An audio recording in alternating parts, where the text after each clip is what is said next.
খুলেন বাইজিদ বোস্তামির কিতাব, পড়েন, ওটা মোতালা করেন। ওটা রাত্র পার হয়ে যাবে যেদিন বাইজিদ বোস্তামি 5 লক্ষ খ্রিস্টান পাদ্রী যার হাতে মুসলমান হয়েছিল, 5 লক্ষ এক বৈঠকে। স্বপ্নে দেখা হয়েছিল, সমস্ত পাদ্রীদের মিলন মেলা ছিল। স্বপ্নে আল্লাহ দেখাইছিলেন যে বাইজিদ আজকে এদের পোশাক পরা ভিতরে ঢুকা যা, আমি কিছু করতে চাইতেছি। একবার, দুইবার, 3বার স্বপ্নে দেখছেন। তারপরে ভাবছেন যে ওই পোশাক পরবো তো পরবো কি করে। তা আল্লাহ বলছে বাইজিদ পরানে হেফাজত করব তো আমিই করব, যা পর। ওদের পোশাক পরা ভিতরে ঢুকা গেছে। সবচেয়ে বড় পাদ্রী যখন স্টেজে বসছে তো তার চৌকি, তার চেয়ার হেলতে শুরু করছে, মুখ বন্ধ হয়ে গেছে। তো বাইজিদের সমস্ত পাদ্রীরা বলছে আপনি আমাদের পোপ, আপনি আমাদের বড়, আপনার থেকে আমরা জ্ঞান পাই, আমাদের ভিতর আলোকিত হয়, আপনি মুখ দিয়া কথা খোলেন না কেন, বলেন না কেন। তো পাদ্রী বলতেছে বলবো তো বলবো কি করে, এখানে একজন মোহাম্মদী আছে। বলবো তো বলবো কি করে, এখানে একজন মোহাম্মদী বসে আছে, যার কারণে আমার চেয়ার হেলতেছে, আমার মুখ বন্ধ হয়ে আসতেছে। সমস্ত পাদ্রীরা বলছে দেখা দেন, গর্দান উড়াইয়া দিব এক্ষণ। বলছে না, জুরুম আসছে বিদায় এটা কোনো দোষণীয় না, এই জন্য গর্দান উড়াইয়া দিবে, এটা হয় না। আমি একে পরীক্ষা করব, যদি এ পাশ করে তাহলে ছেড়া দিব, আর যদি পাশ না করে তাহলে আর গর্দান উড়াইয়া দিব।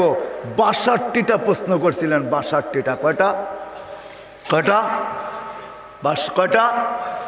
62টা বলার সময় আমার কাছে নাই, একটা বললাম 62টার ভিতরে।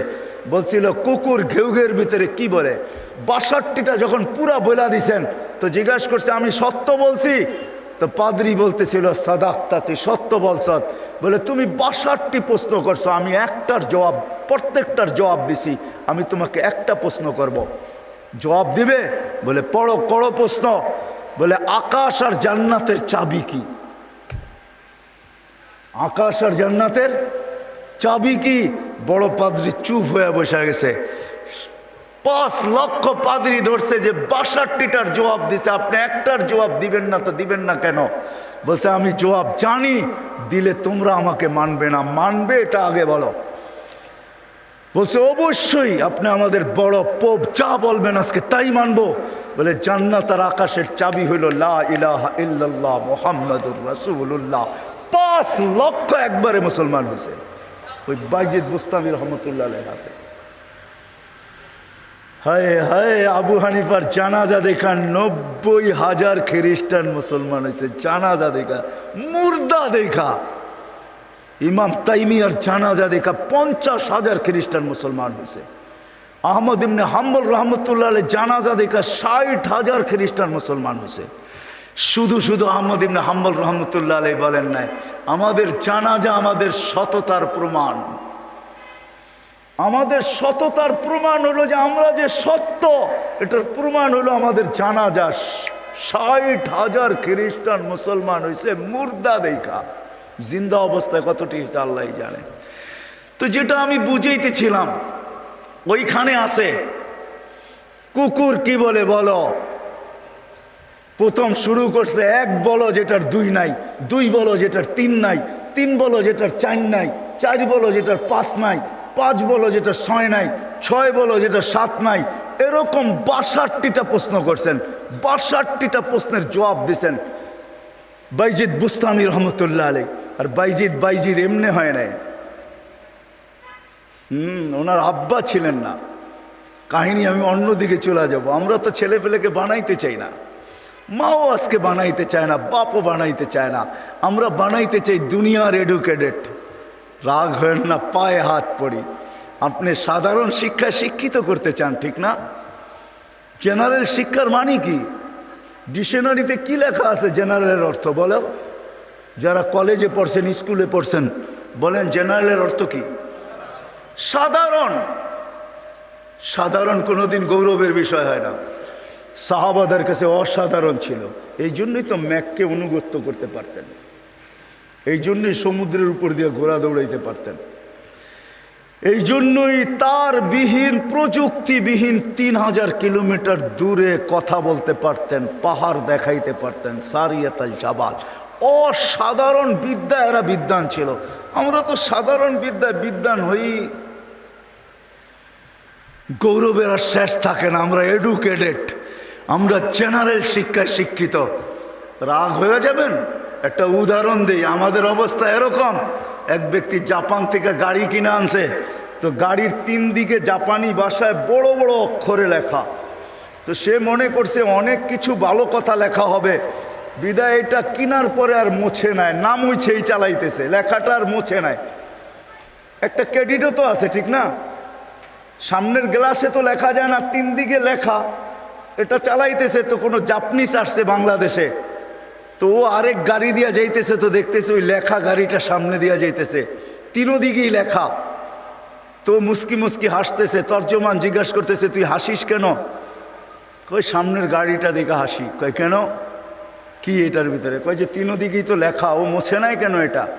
কয় তা তো বলতে পারবো না, ও এটাকে ক্রেডিট মনে করছে, জাপান থেকে লেখা আসছে, এত সুন্দর লেখা, এটা মুছার আর কি দরকার, আমি চালাই না, আমার মতো লেখাওয়ালা গাড়ি তো বাংলাদেশে একটাও নাই, ঠিক না? একটা বাবতও আছে, ঠিক না? পৃথকত্ব তো আছে আমার একটা। তো বলে যে এইটা দেখে হাসতেছি কেন জানিস? এই গাড়ির ভিতরে লেখা আছে তরকারি বেচার গাড়ি। কি লেখা আছে? পিছনেও লেখা তরকারি বেচার গাড়ি, ডাইনেও লেখা তরকারি বেচার গাড়ি, বামেও লেখা তরকারি বেচার গাড়ি। খালি সামনের গ্লাসে লিখতে পারে না, তাইলে লুকিং নষ্ট হয়ে যাবে, কেমনে দেখবে আর কেমনে চালাবে। আমরা আজকে সাধারণ শিক্ষায় শিক্ষিত হয়ে আমরাও গৌরব করতেছি, আমরা বড় এডুকেটেড। সাহাবা অসাধারণ শিক্ষায় শিক্ষিত ছিল। এটা আমার বোঝানোর ইচ্ছা না। বাইজিদ বুস্তামি রহমতুল্লাহ আলাইহ মার কোরবানির কারণে উনি বাইজিদ হয়েছেন, ওই কাহিনীর দিকে নিয়ে যেতে চাই না আপনাদেরকে। আমার হাতেও সময় নাই যে আমি ওই দিকে নিয়ে যাব। উনি ছোট বয়সে বাপ মারা গেছে, মা পরের বাড়িতে কাজ করতেন। 2 দিন পরে ভাবছেন, আমি যদি এইভাবে ছেলেটাকে কোথাও না দিতে পারি তাইলে আমার ছেলেটা হারায়া যাবে। আমি তো মা পরের বাড়িতে কাজ করি। খুঁজতে খুঁজতে এক আল্লাহওয়ালার সন্ধান পাইছেন। মানুষ বলছে ওই আলেম ওইখানে আছে, আল্লাহওয়ালা ও আলেমও যদি তোমার ছেলেটাকে নেয় বা তুমি যদি দিয়ে আসতে পারো তাইলে হয়তো তোমার ছেলে মানুষ হয়ে বাহির হবে। যা হাতে পায়ে ধরছেন, আমি বিধবা, আমার কোনো সন্তান নাই, স্বামী নাই, আমি পরের বাড়িতে কাজ করি, আমি চাই আমার ছেলেটা মানুষ হোক, আল্লাহওয়ালা হোক, দিনদার হোক, আল্লাহর এলেমওয়ালা হোক, আপনাদের মতো আলেম হোক, আপনি দয়া করে আমার ছেলেটাকে রাখেন। শাইখ রাজি হয়েছে, মা শর্ত দিছে, আপনি আমার ছেলেকে ওই দিন পর্যন্ত বাড়ি পাঠাইতে পারবেন না যতদিন পর্যন্ত আপনার মতো না বানায় দেন। শাইখ অঙ্গীকারবদ্ধ হয়েছেন যে আমি পাঠাবো না যতদিন পর্যন্ত আমার মতো বড় না বানায় দেই। 2-4 দিন পরে মাস গেছে, 2-4 মাস পরে বাইজিদ কাঁদতে শুরু করছে যে সবার বাবা আসে, মা আসে, আমার মা তো পরের বাড়িতে কাজ করে, আমার মা তো আসে না। ও শাইখ আমাকে একটু মাকে দেখতে দেন না। তো শাইখ বলছে, তোমার মার সাথে আমি ওয়াদাবদ্ধ, আমার মতো না বানানো ব্যতীত তোমাকে পাঠাবো না। বলছে না, আমি মাকে দেখতেই চাই। ছোট কচি বাচ্চা, শাইখ তার দিল ভাঙতে চান নাই। একদিকে ছুটি না দিলে বাচ্চার দিল ভাঙা যায়, যেটা মেড ইন আল্লাহ, আরেকদিকে ছুটি দিলে মার অঙ্গীকার ভাঙা যায়। শাইখ তখন বলছেন, বেটা ছুটি দিতে পারি, এতগুলো সবক যদি তুই আজকে আমাকে শুনাইতে পারিস, কোরআনের এতটুকু যদি মুখস্থ শুনাইতে পারিস।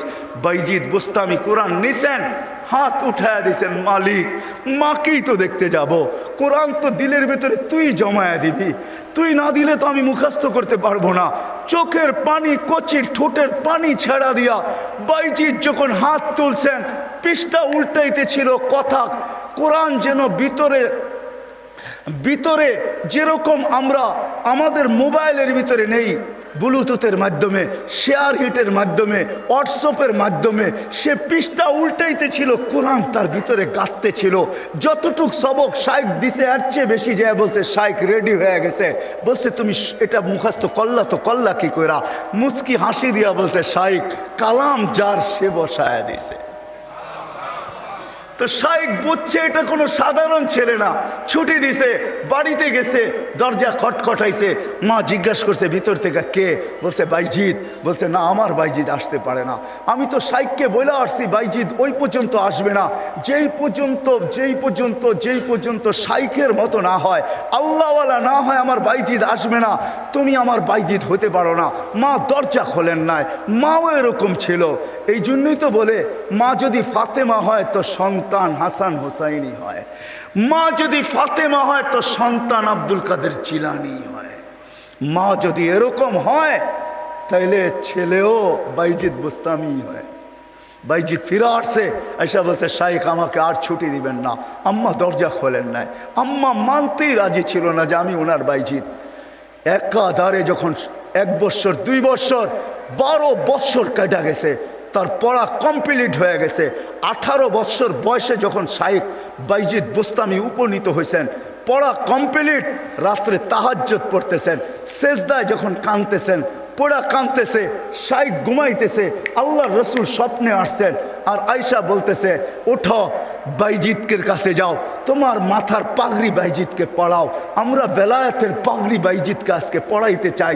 বাইজিৎকে বলো সে যেন কাজ যায় শুরু করে। কমপ্লিট হয়ে গেছে, যাও। তার মা তার জন্য অপেক্ষা করতেছে, বৃদ্ধ হয়ে গেছে, কোনদিন দুনিয়ার থেকে চলে যায়। বাইজিদের মাথায় বেলায়েতের পাগড়ি আমি তোমার মাথায় পড়াইলাম, তুমি বাইজিদ উস্তাদ হিসাবে বাইজিদের মাথায় পড়ায় দাও। যা দেখে বাইজিদ রহমতুল্লাহ আলাইহি সেজদায় পড়ে কাঁদতেছেন। উঠাইছে উস্তাদ, বেটা ওঠ, হয়ে গেছে কাম। কি হয়ে গেছে? আল্লাহর রসুল পাগড়ি আমাকে পড়ায় দিয়ে গেছে, বলছে তোকে পড়ায় দিতে। বেলায়েতের দরজায় আল্লাহ তোকে পৌঁছায় দিছে, হুকুম আসছে যা মার পায়ে যা, আর কালকের থেকে কাজ শুরু কর। ওই দিন যা যখন দরজা খটখটাইছে, মা খুইলা জড়ায়া ধরছেন। আর খুইলা জড়ায়া ধরেন নাই, শুধু পানির গ্লাসের কথা আমরা শুনি, এটা তো কোনোদিন বাস্তবটা শুনি না। মা বুকে জড়ায়া ধরে নিয়া মাও দেখা ফেলছেন, মাও শোনা ফেলছেন। আল্লাহ রসুল মাকেও শোনায়া দিছে। মা বুকে জড়ায়া ধরে বলছে আল্লাহ যেটুক পৌঁছাইছ বাকিটুক আমার দোয়ার দ্বারা পৌঁছায় দেয়। ওই দিন থেকে বাইজিদ অলিকুল শিরোমণি হয়ে গেছে। মা হাত তুলছেন। তো বাইজিদ বুস্তামি রহমতুল্লাহ আলাইহি জীবনীর থেকে আমি বাহির হয়ে গেছি। ওনার জীবনী পড়া দেখেন, কুকুর পর্যন্ত আমাদেরকে সতর্ক করে চলে যেতে হবে, থাকা যাবে না, কেউ থাকবে না। হায় হায়, আমরা যাত্রী, যাত্রা আমাদের চলমান।